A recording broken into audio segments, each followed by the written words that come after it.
शाम तक कांग्रेस उम्मीदवार का ऐलान हो सकता है। प्रदेश कांग्रेस अध्यक्ष दीपक बैज ने जानकारी दी है। प्रदेश इलेक्शन कमेटी ने एआईसीसी को नामों का पैनल भेज दिया है। माना यह जा रहा है कि शाम तक उम्मीदवार के नाम का ऐलान हो सकता है।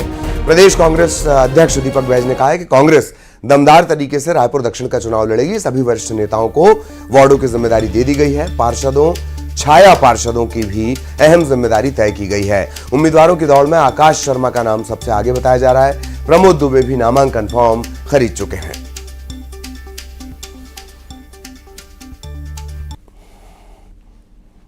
थोड़ा सा लेट हो गए, लेकिन संभवतः आज मुझे पूरा विश्वास है कि शाम तक रायपुर दक्षिण का प्रत्याशी कांग्रेस का ऐलान हो जाएगा। भारतीय जनता पार्टी डरी हुई है इस चुनाव को लेकर, और इसी का नतीजा है कि पूरी तरह से हड़बड़ा चुकी है। कोई दिक्कत नहीं, चाहे जितना बड़ा नेता भी जिम्मेदारी दे दे, लेकिन कांग्रेस पार्टी मजबूती के साथ चुनाव लड़े। और रायपुर से सहयोगी युगल इस वक्त हमारे साथ जुड़े हुए हैं।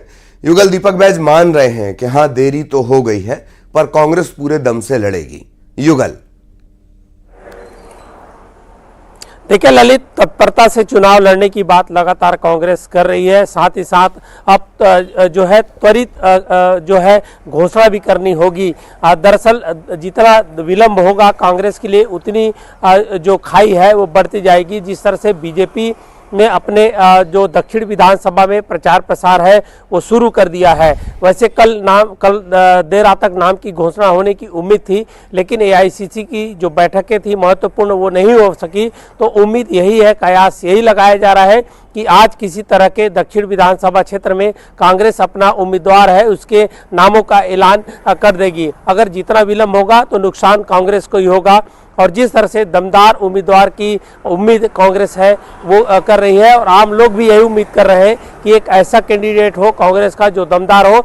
दरअसल दक्षिण है 8 बार का अभेद किला है, और लगातार जो सांसद बृजमोहन अग्रवाल है उन सीट से 8 बार जीतते आए हैं। और सुनील सोनी भी कोई कच्चे खिलाड़ी नहीं है, 2 बार के मेयर भी रह चुके हैं, साथ ही साथ सांसद भी रहे हैं। तो ऐसे में कांग्रेस को सोच समझ के टिकट है वो तय करना पड़ेगा। तो कुल मिलाकर ये कहा जा सकता है कि अब विलंब कांग्रेस के लिए भारी पड़ सकती है। जी चलिए, बहुत धन्यवाद युगल आपका इस तमाम जानकारी के लिए। लेकिन युगल, आप हमारे साथ बने रहिएगा। एक और अहम खबर को लेकर हम आगे भी युगल से चर्चा करेंगे। और इधर रायपुर में चाकूबाजी से सनसनी फैल गई है। चमटी चौक पर युवक को चाकू मार दिया गया। घर के पास नशा करने से मना करने पर आरोपी झल्ला गया और उसने युवक को चाकू मार दिया। आरोपी का नाम सलमान हैदर है। तुषार पंडित को उसने चाकू मारा है। कभी कभी चाकूबाजी में भी नाम ऐसे आ जाते हैं। सलमान हैदर ने तुषार पंडित को चाकू मारा है। सलमान ने अपने साथियों के साथ मिलकर वारदात को अंजाम दिया। हैदर को हिरासत में गिरफ्तार कर लिया गया। बाकी की तलाश की जा रही है। सहयोगी युगल लगातार हमारे साथ बने हुए हैं। युगल, एक और चाकूबाजी। जी बिल्कुल, देखिए इंसान सबसे ज़्यादा अपने घर पे ही सुरक्षित रहता है, और आप सोच सकते हैं कि इस तरह से असामाजिक तत्वों के हौसले कितने बुलंद हैं कि किसी व्यक्ति के घर जा करके आसपास में बैठ करके नशाखोरी करते हैं और हंगामा भी होता है। और जब कोई घर से निकल करके उसे मना करता है तो इस तरह से मारपीट की घटना को अंजाम देता है। और अब जो तुषार पंडित है उसकी हालत काफ़ी गंभीर बनी हुई है।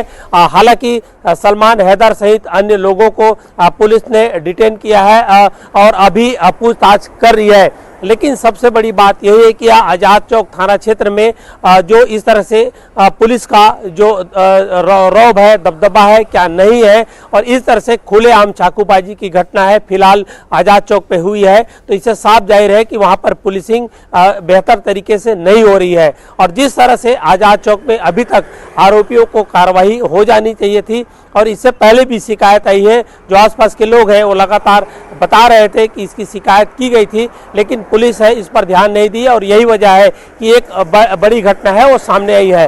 फिलहाल आरोपियों को हिरासत में लिया गया है, लेकिन अभी तक गिरफ्तार नहीं की गई है। तो सबसे बड़ी बात यही है कि क्या लोग अपने घरों पर ही महफूज नहीं है, और कोई गलत काम को अगर टोकना तो क्या गलत है। और इस तरह से अगर कोई व्यक्ति अपने घर के सामने गाली बकने वाले को, औजतबाजी करने वालों पर मनाही कर रहा है, तो चाकूबाजी की घटना है वो हो रही है। जी बिल्कुल, बहुत धन्यवाद युगल आपका इस तमाम जानकारी के लिए। युगल विस्तार से जानकारी दे रहे थे। इधर अंबिकापुर के सितकालो गांव का एक वीडियो सिस्टम की पोल खोलता है। सड़क न होने की वजह से गर्भवती महिला को कांवड़ में बिठाकर अस्पताल ले जाने का ये वीडियो है।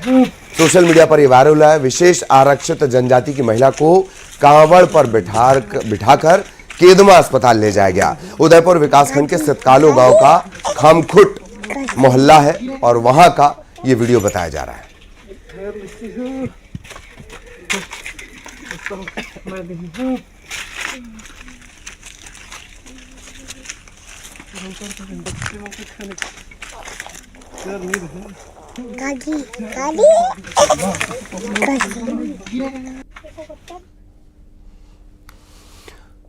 भिलाई के विधायक देवेंद्र यादव की आज कोर्ट में पेशी होनी है। देवेंद्र यादव की आज रिमांड खत्म हो रही है। बलौदाबाजार आगजनी और हिंसा के मामले में 17 अगस्त से विधायक देवेंद्र यादव जेल में बंद हैं।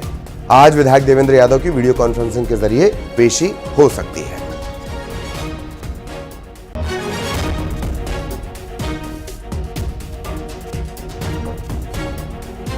विधायक देवेंद्र यादव की आज रिमांड खत्म हो रही है और 17 अगस्त से बलौदाबाजार हिंसा आगजनी मामले में वो बंद है।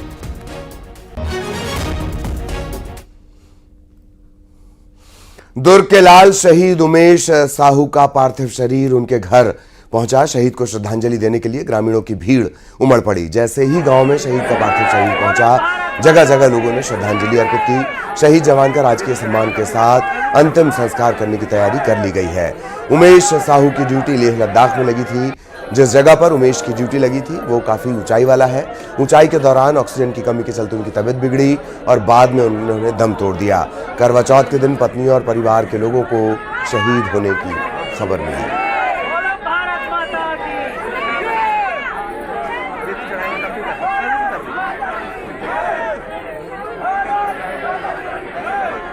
अत्यंत ही दुख का विषय है कि 19 महार के हवलदार उमेश कुमार साहू इन्होंने अपना आज सर्वोच्च बलिदान दिया है। 19 अक्टूबर को इनका देहांत हुआ था। तांगस्ते नाम की एक जगह है लेह में।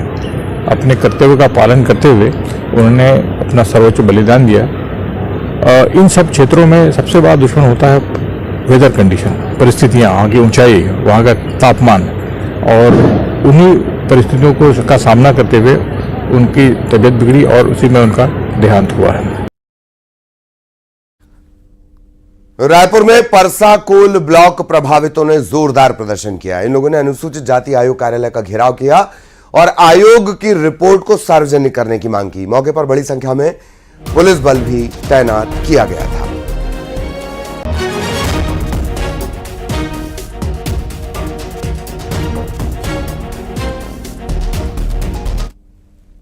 पेड़ कटे हैं पलसा कोल ब्लॉक के।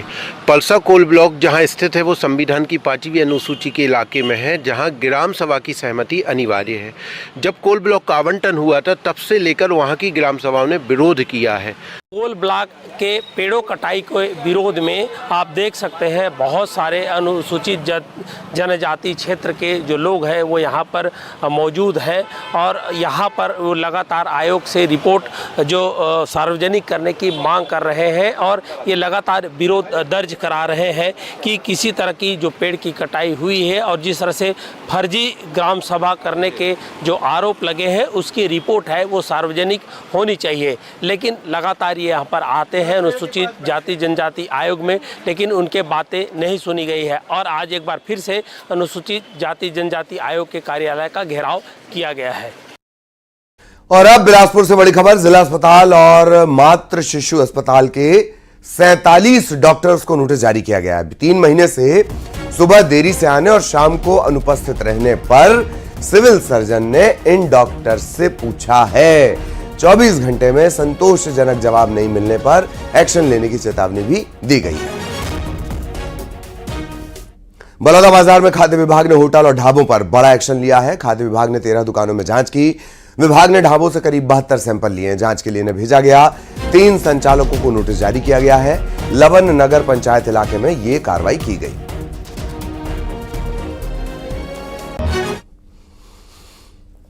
कोरबा में अवैध शराब के खिलाफ पुलिस ने बड़ी कार्रवाई की है। चितापाली गांव के घोघरा नाला के पास अवैध कच्ची शराब बनाने और बेचने वालों पर दबिश दी गई। महुआ शराब बरामद की गई है। हालांकि शराब बनाने वाले टीम को देखते ही फरार हो गए।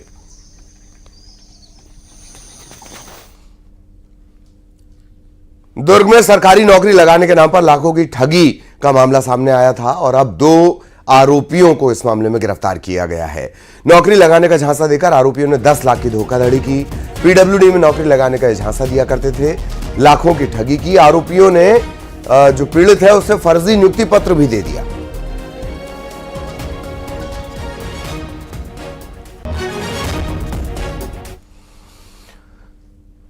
और सूरजपुर में है चोरों की दहशत। मकान का दरवाजा तोड़कर चोरों ने लाखों की जेवरात और नकदी पार कर ली। तकरीबन 20 लाख रुपए के जेवर लेकर चोर फरार हो गए। 5 दिनों से जो मकान मालिक है वो बाहर गए हुए थे। एसईसीएल भटगांव के ऑफिसर कॉलोनी में चोरी की वारदात हुई है।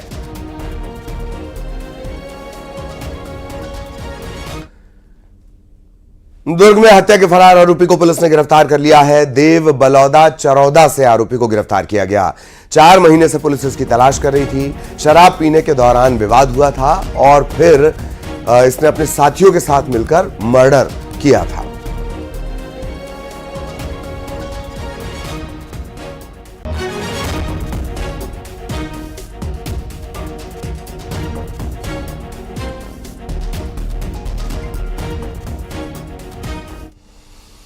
जांजगीर चांपा में 20 घंटे बाद भी पानी में डूबे युवकों का कोई सुराग नहीं लगा है। एसडीआरएफ की टीम दोनों की तलाश कर रही है। देवरी वाटरफॉल का यह मामला, जहां 2 युवक हसदेव नदी में बह गए थे।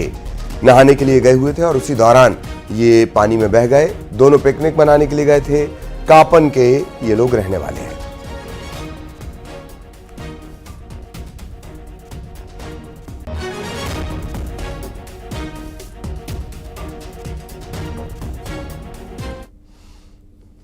गरियाबंद में धान की तस्करी के खिलाफ बड़ी कार्रवाई हुई है। एमएसपी पर धान खरीदी से पहले धान की तस्करी का खुलासा हुआ। भारी मात्रा में अवैध धान से भरा हुआ एक ट्रैक्टर पकड़ा गया है। 80 बोरी अवैध धान है। ओडिशा छत्तीसगढ़ की सीमा पर मगर रोड़ा चेक पोस्ट पर यह कार्रवाई हुई है।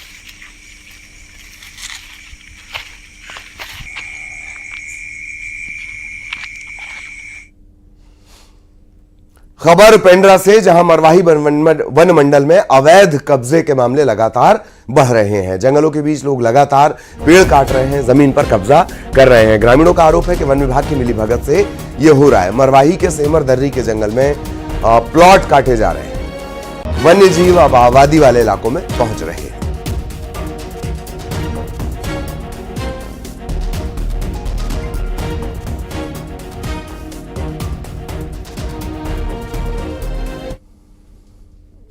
बलौदा बाजार में पार्षदों ने सीएमओ के खिलाफ मोर्चा खोल दिया है। नगर पंचायत टुंडरा के पार्षदों ने अनिश्चितकालीन धरना दिया है। मानदेय की मांग को लेकर 15 पार्षदों ने धरना दिया।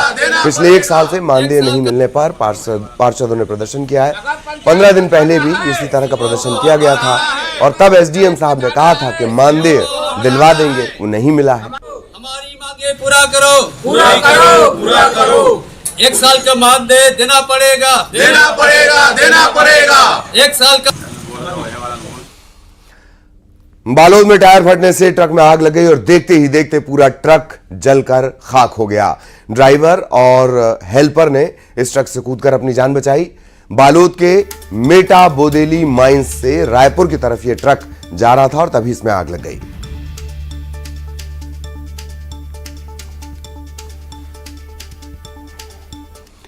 पर्यावरण प्रदूषण दिन ब दिन चिंता का विषय बनता जा रहा है। अब इसकी रोकथाम को लेकर कोरबा के किसान के एक बेटे ने ई साइकिल तैयार की है। 11वीं में पढ़ने वाला है छात्र राजकमल कुर्रे।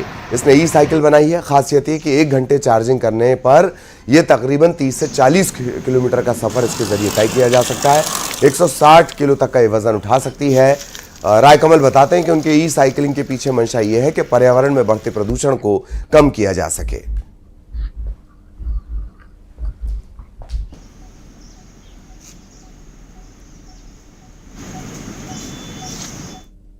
को बनाने का मेरा उद्देश्य है कि पर्यावरण दूषित नहीं होगा, पेट्रोल का बचत होगा और कम खर्चे में बन जाता है और इसको जैसे बाइक खरीदेंगे तो उसमें रोज पेट्रोल डलवाना पड़ेगा, लेकिन ये एक बार बन गया तो चार्जिंग करो और चलाओ 25-30 के स्पीड में।